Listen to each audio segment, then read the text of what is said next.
Assalamualaikum warahmatullahi wabarakatuh. Kita dari kelompok 10 ingin menyampaikan hasil kerja kelompok kami. Mata kuliah Ekonomi Manajerial, Teori Produksi tentang Pengukuran Efisiensi. Kelompok kami terdiri dari 4 orang. Suciati Nilamsari, Nurul Hidayat, Andika Hairul Mustaqim, dan Firman Pradana.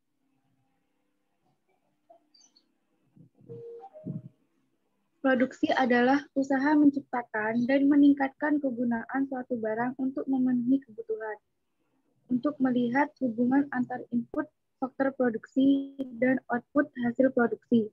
Fungsi produksi digunakan untuk sebagai alat analisis yang menjelaskan gejala-gejala yang terjadi dalam proses produksi. Sebagai alat analisis normatif yang dapat menentukan keadaan terbaik untuk memaksimumkan keuntungan.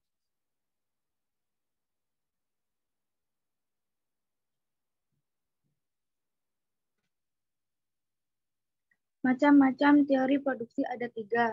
Yang pertama, teori produksi dengan satu input variabel, yaitu teori produksi sederhana yang menggambarkan tentang hubungan antara tingkat produksi suatu barang dengan jumlah tenaga kerja yang digunakan untuk menghasilkan tingkat produksi barang.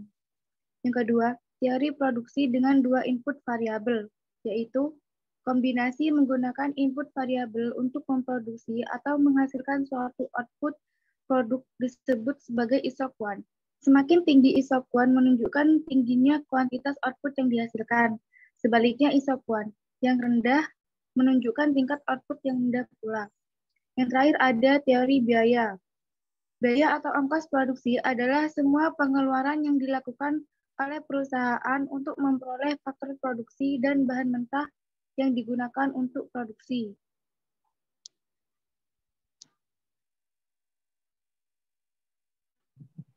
Selanjutnya ada efisiensi. Efisiensi merupakan hasil perbandingan antara output fisik dan input fisik.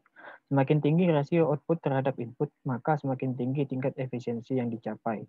Efisiensi juga dapat dijelaskan sebagai pencapaian output maksimum dari penggunaan sumber daya tertentu. Tujuan dan manfaat efisiensi. Yang pertama, mencapai suatu hasil atau tujuan yang sesuai dengan apa yang diharapkan. Yang kedua, mengurangi dan menghemat penggunaan sumber daya dalam melakukan kegiatan. Yang ketiga, mengoptimalkan penggunaan sumber daya yang dimiliki sehingga tidak ada yang dibuang percuma. Yang keempat, untuk meningkatkan kinerja satuan unit sehingga outputnya semakin optimal. Lalu yang terakhir, agar mengoptimalkan keuntungan atau laba yang mungkin didapatkan. Tujuan utama dari efisiensi adalah mendapatkan efisiensi yang optimal. Artinya adalah perbandingan terbaik antara sumber daya yang dikeluarkan dengan hasil yang didapat sesuai dengan yang diharapkan.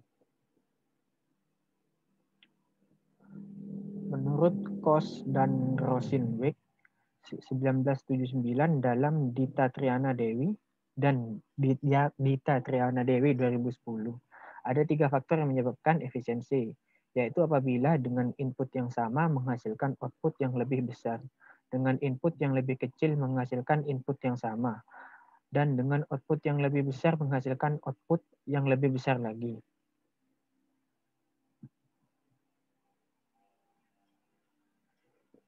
Boy. Unsur efisiensi. Yang pertama, unsur kegiatan.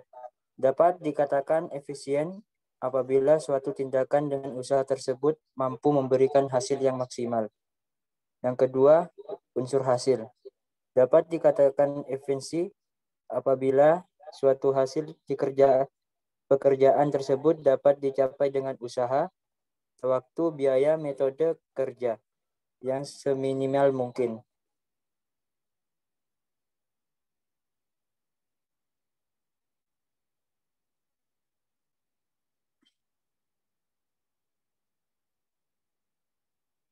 Jenis efisiensi.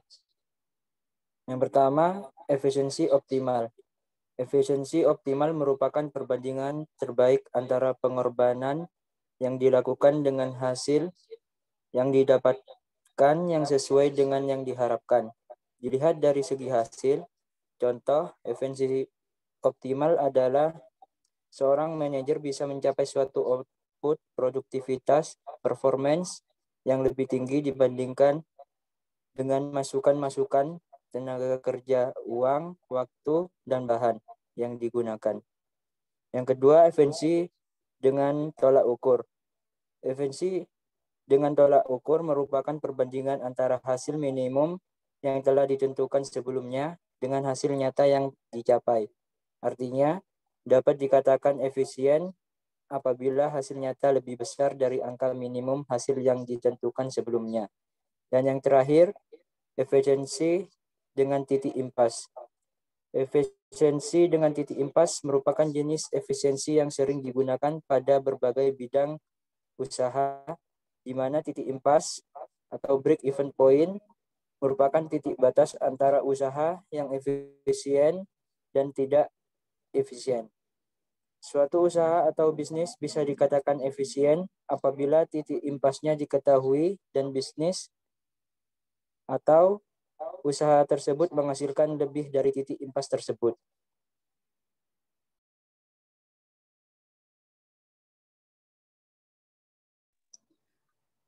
Return to scale.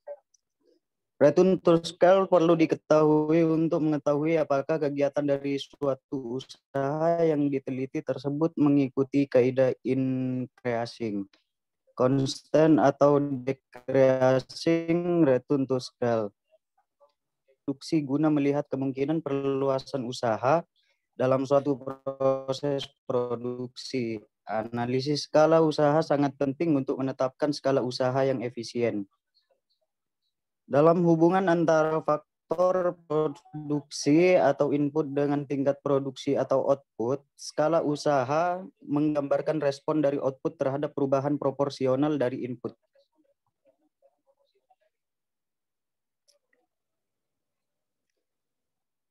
Dalam hal ini, tekan dalam Sigit Larsito 2005 menyebutkan ada 3 kemungkinan hubungan antara input dengan output, yaitu yang pertama, skala usaha dengan kenaikan hasil bertambah, increasing return to scale, yaitu kenaikan satu unit input menyebabkan kenaikan output yang semakin bertambah. Pada keadaan demikian, elastisitas produksi lebih besar dari 1 atau marginal produk lebih besar dari average produk.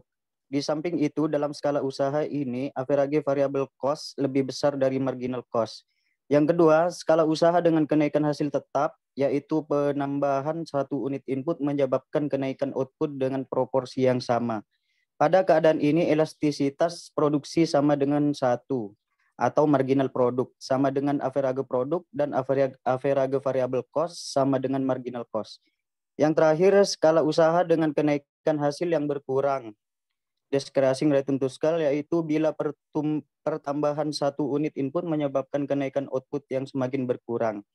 Pada keadaan elastisitas produksi lebih kecil dari 1 atau marginal produk lebih kecil average produk dan average variable cost lebih kecil marginal cost.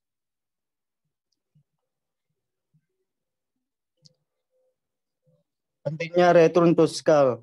Pengetahuan mengenai keadaan skala usaha sangat penting sebagai salah satu pertimbangan mengenai pemilihan ukuran perusahaan. Kalau keadaan skala usaha dengan kenaikan hasil berkurang telah tercapai, hal ini berarti luas usaha sudah perlu dikurangi. Sebaliknya, kalau keadaan skala usaha berada pada keadaan kenaikan hasil bertambah, maka luas usaha diperbesar untuk menurunkan biaya produksi rata-rata dan diharapkan dapat menaikkan keuntungan.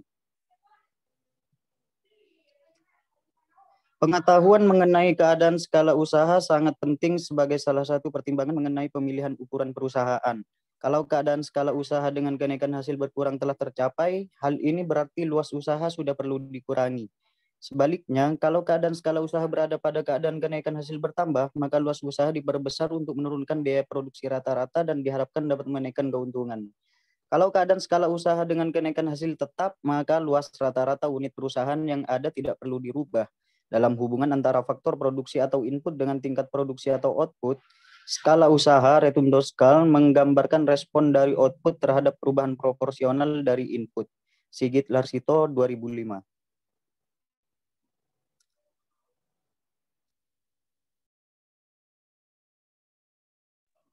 Sekian presentasi dari kelompok kami.